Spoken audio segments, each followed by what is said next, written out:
was Leonardo da Vinci that said, "Learn how to see. Realize that everything connects to everything else." Many people have an awareness of what the term synchronicity means in general terms, but in many cases this can be confused with unusual yet timely coincidences, accidents that seem as though they were by design. So how do we know the difference?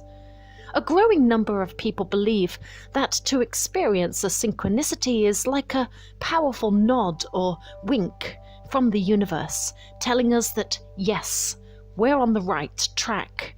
Synchronicity is also believed to be a form of guidance from the higher self, a way of showing you where the path lies. Hindus believe synchronicity is a manifestation of Brahman, or the fundamental connection of all living things within the universe. The concept of synchronicity eliminates the accident from the nature of this apparently random phenomenon, and while synchronicities can manifest as something you might want to put in the coincidence box, there is just something about the event that makes you stop in your tracks and question. Something about the occurrence that leaves you utterly astonished and wondering, is this something more? As everything consists of tiny vibrating atoms, some believe that synchronicity could also be a manifestation of environmental harmony, where the frequencies and vibrations of the moment sync together in perfect equilibrium, producing such eerie experiences. The term synchronicity came into popular use through psychotherapist Carl Jung. He too often experienced what many would consider as meaningful coincidences in both his life and during sessions with clients. Jung's original version of synchronicity brought in and out the presence of recurrent images and ideas, archetypes, tying us to other dimensions where dreams come true, timely meetings change your life, omens accurately predict the future, and phenomenal signs are deeply significant to our personal experience. He also believed that synchronicities mirror deep psychological processes, carry messages the way that dreams do, and take on meaning and provide guidance to a degree, and they correspond to emotional states and inner experiences. Dr. Jung didn't define the principle of synchronicity because he was a mystic or a psychic, but because after years of working with patients and bearing witness to the events of his own life, it became clear to him that there appeared to be a mysterious underlying kind of field affecting a whole different level of experience. While many do recognize the phenomenon of synchronicity, there are many different ways of viewing it. The law of attraction theory states that good and bad events in life are caused by your thoughts and your feelings, what you are manifesting, and because like attracts like, synchronicity occurs. Others attribute the experience of synchronicity to psychic abilities, a manifestation of psychic abilities where we intuitively know that a certain person will call us or a significant event will befall us, and then it does. There could also be something of the unconscious mind at work here. We get warning messages in our dreams, so why can't we get them in waking life as well? Our unconscious mind influences a lot of our behavior, and at the same time can also communicate with us. Signs and omens or instances of synchronicity could be the unconscious mind's way of guiding us. Here are a small selection of examples of synchronicity that you may have experienced in your life. Seeing repeated numbers, especially master numbers 11, 22, 33, and so on. Another one is that you may have been randomly thinking about a person that you haven't thought about for a while or even seen for a while, and then later that day you bump into them, or they call or they text. You could simply think about something and then it happens, making you stop in your tracks in astonishment. Or you may overhear someone talking about an event or saying something about something which in fact sounds like answers to the questions that you've been asking yourself recently. You might dream about people, animals, or places and then see them repeatedly in real life. Help and support could appear in your life when you least expect it from people you have never met before. A big one is seeing repeated symbols, for example, white feathers or the infinity sign, butterflies, songs, master numbers as we have already mentioned, somebody's name, the tree of life, the list goes on. Of course, the list of synchronicities is endless and subjective, as synchronicity is a more complex phenomenon. These are only a few general examples that we may all experience at certain points in our lives. The best way to recognize your synchronicities is to think less and feel more. Listen to your intuition.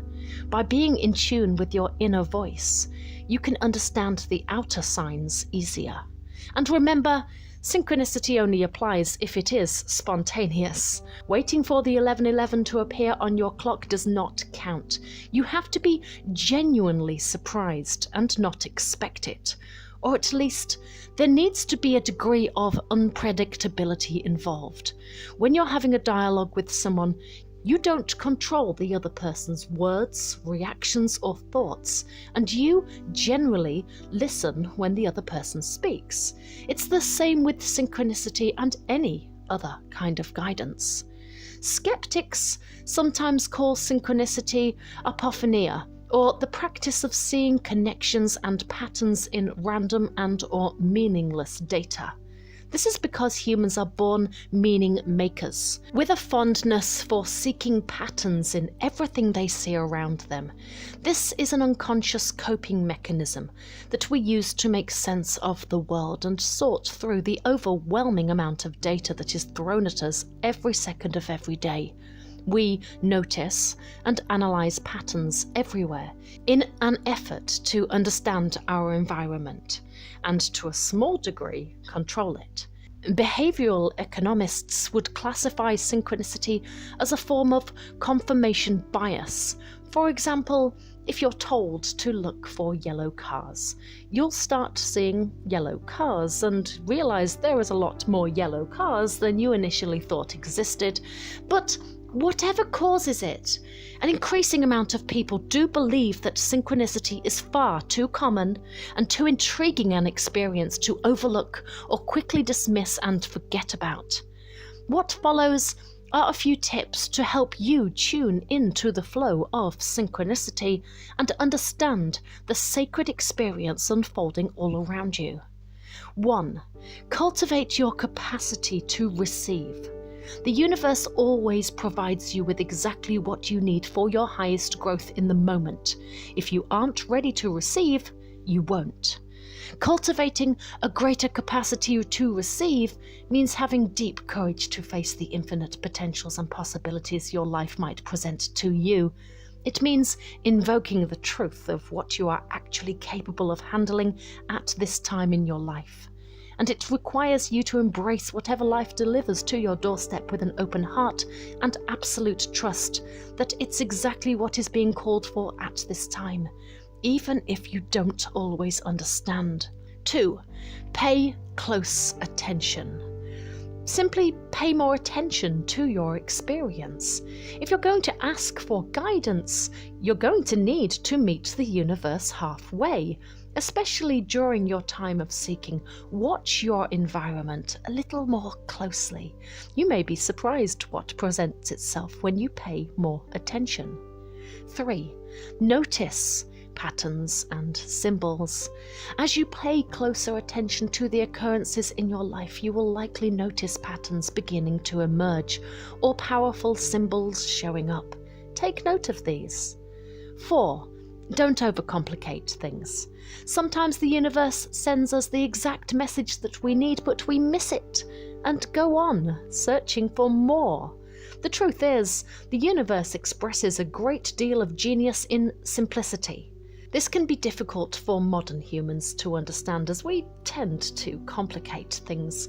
The bottom line is, if the universe tells you to turn right, don't hinder yourself trying to figure out how and why and at what point to make the turn. Just do it. 5.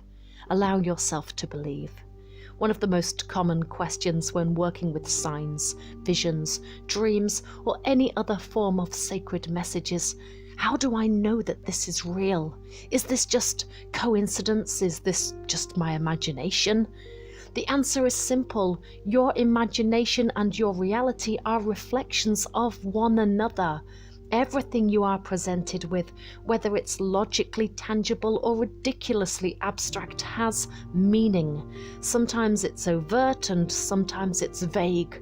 The language of the universe is symbolic, and our intuition is the translator. When we allow ourselves to deeply feel and believe what is being presented to us, the signs become clearer and more compelling, and we further strengthen our ability to intuit them.